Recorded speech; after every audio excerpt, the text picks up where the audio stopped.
My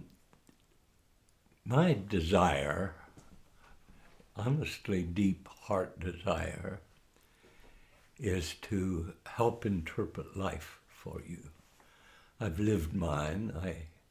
I've been pretty successful and done what I wanted to do and seen the right kind of rewards and raised children. And we got 15 grandchildren and 14 great-grandchildren. And I felt like if I could just come into your world and into your life for a few minutes and talk to you about forms of darkness.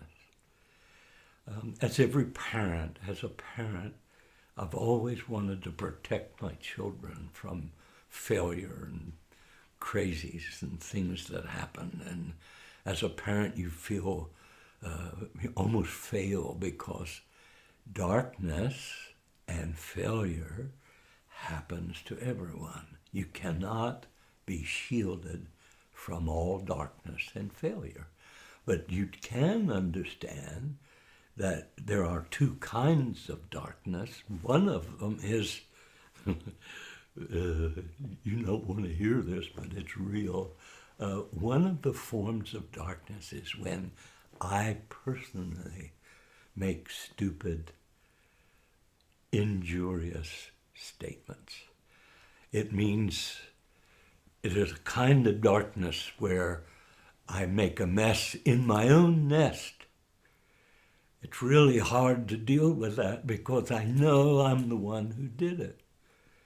There's another kind of darkness which is circumstantial, and it's a darkness that comes into your life. It's an automobile accident or sickness or something that happens to our children or something goes on that is kind of negative, and see, learning how to look at this and embrace it. Now, what I want you to hear me say is both of these kind of darknesses can be redeemed.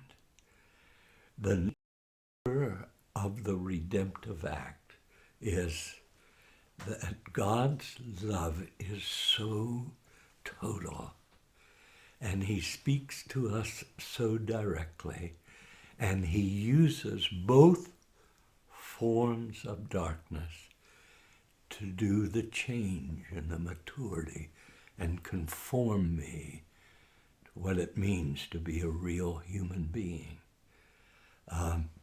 The negative part of my person, if you got to know me, they used to call me, I had a temper that was just really, really ugly. And so I'm saying, but it takes failure and complications and forms of darkness to begin to modify who my person is.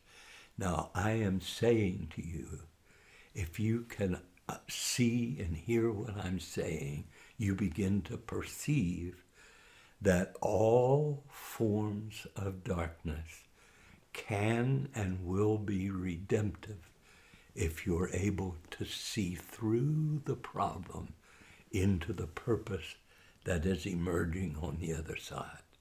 God's love is not affected to you or for you by failure or stupidity or the things that we do. It's irrelevant. His love for you is consistent, eternal, unconditional, and his love for you holds you, providing you don't yield to the kind of darkness that makes you feel failure, rejected, depressed, even suicidal.